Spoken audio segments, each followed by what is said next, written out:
je l'ai vécu comme un 4 temps en basket. Le premier quart-temps très serein, le deuxième quart-temps inquiet, le troisième quart-temps très inquiet et le quatrième quart-temps soulagé et heureux. Je voudrais juste revenir un petit peu sur l'évolution de ce match. Tout d'abord, je tiens à féliciter les coachs et les joueurs parce que c'est eux les premiers acteurs, c'est eux qui sont sur le terrain. Ils ont prouvé qu'on était capable de battre de grandes équipes. Beaucoup de personnes pensent que c'est quand on gagne le match, c'est les autres équipes qui perdent et quand on perd, c'est normal. Donc pour moi, c'est une chose que je ne peux pas accepter. Le HTV est une belle équipe, même si on redécouvre après quelques années la Pro A. On redécouvre la Pro A avec un nouveau président, un nouveau coach, de nouveaux joueurs. Mais on n'a pas fait une équipe de joueurs au dernier moment. On avait déjà présélectionné certains joueurs. Certes, certains ont mis du temps à arriver, mais on a eu l'équipe qu'on a souhaité.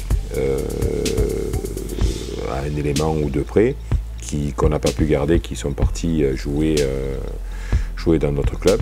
Mais sinon, on a l'équipe type que le coach souhaitait et que le manager souhaitait et que j'ai validé. Je pense que c'est une équipe qui a dû le devenir. Elle l'a prouvé. Aujourd'hui, on est 10e du championnat. Et on n'est pas 10e pour rien. Il y a du boulot. Même si le coach découvre un petit peu la Pro A en tant que coach, puisqu'il a connu en tant que joueur, il y a une adaptation qui se fait pendant les matchs. Ce qui s'est passé, c'est ce qui s'est passé un petit peu lors du match de Paris-Levallois.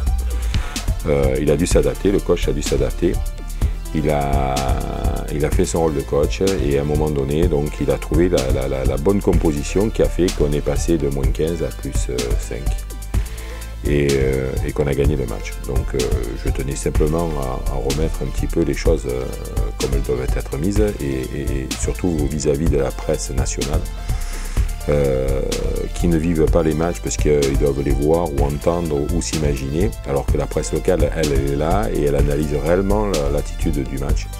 Donc juste pour répondre un petit peu à la presse nationale, le match a été gagné par le HTV, pas perdu par le Paris-Levallois, même si j'ai beaucoup de respect pour le Paris-Levallois. Alors, qu'est-ce qu'a le HTV par rapport à Paris-Levallois ou tout simplement par rapport à d'autres équipes? Le HTV, ce ne sont pas des individualités. Et chaque match que vous regarderez, chaque match que vous viendrez voir, vous verrez que l'équipe joue extrêmement très bien quand elle joue collectivement, pas quand elle joue individuellement. D'ailleurs, on l'a vu, il y a eu un match où chacun s'est cru pouvoir le gagner, c'était contre l'Asvel. On l'a perdu, ce qui nous coûte, et j'ai beaucoup de regrets pour ça, ce qui nous coûte la Leaders Cup. Et ça me chagrine. Bon, c'est vrai que c'est peut-être prétentieux de ma part, mais je ne suis pas prétentieux, je suis simplement ambitieux. Et quand en début de saison, j'ai dit qu'on pouvait jouer les premiers rôles, je le disais parce que je le crois, parce que je suis mes joueurs, je vais voir mes joueurs à l'entraînement, je vois jouer les joueurs, et je sais qu'ils sont capables de jouer à un très haut niveau.